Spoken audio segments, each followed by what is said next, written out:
क्या आप जानते हैं कि ये उन अजीम शख्स की कब्र है जिन्होंने अपनी मौत की पहले ही भविष्यवाणी कर दी थी और उनकी मौत वैसे ही हुई। और इनकी एक शायरी मिर्जा गालिब को इतनी पसंद आई थी कि मिर्जा गालिब ने यहाँ तक कह दिया था कि अगर ये मुझे ये शेर दे दे तो मैं अपना पूरा दीवान इन्हें दे दूं। तो हेलो दोस्तों, मैं हूँ इस टाइम पर दिल्ली के मेहंदिया कब्रिस्तान में, और आप जो मेरे पीछे ये कब्र देख रहे हैं ये कब्र है मोमिन खान मोमिन की, हाकिम मोमिन खान मोमिन की। वो सिर्फ एक शायर नहीं थे, पेशे से एक बहुत बड़े हकीम थे। इसके अलावा वो इल्मे नजूम यानी कि एस्ट्रोलॉजी और शतरंज और मौसीकी के जबरदस्त माहिर थे। वो मिर्जा गालिब और ज़ौक़ के दौर के अजीम शायर थे। पर गालिब और ज़ौक़ जहां मुगल दरबार और बादशाह बहादुर शाह जफर से जुड़े थे, वहीं मोमिन एक बहुत ही खुददार इंसान थे। उन्होंने कभी पैसों या इनाम के लिए किसी नवाब या बादशाह की शान में कसीदे नहीं पढ़े। मोमिन की शायरी में रुमानी यानी कि रोमांटिक अंदाज और नजाकत कूट कूट के भरी थी। उनकी शायरी में गहराई थी।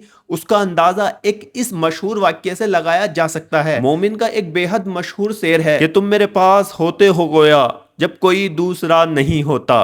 जब मिर्जा गालिब ने यह शेर सुना तो वो इतने मुतासिर हुए कि उन्होंने यहां तक कह दिया कि अगर मोमिन मुझे अपना ये शेर दे दें तो मैं अपना पूरा दीवान यानी कि शायरी की किताब उनके नाम करने को तैयार हूं। मोमिन इल्मे नजूम यानी कि एस्ट्रोलॉजी के इतने बड़े माहिर थे कि उन्होंने अपने इंतकाल की भविष्यवाणी खुद ही कर दी थी। उन्होंने अपने एक शेर में अपनी मौत का साल 1851 और तरीका बता दिया था। उनकी मौत भी बिल्कुल वैसे ही हुई जैसे उन्होंने अंदेशा जताया था।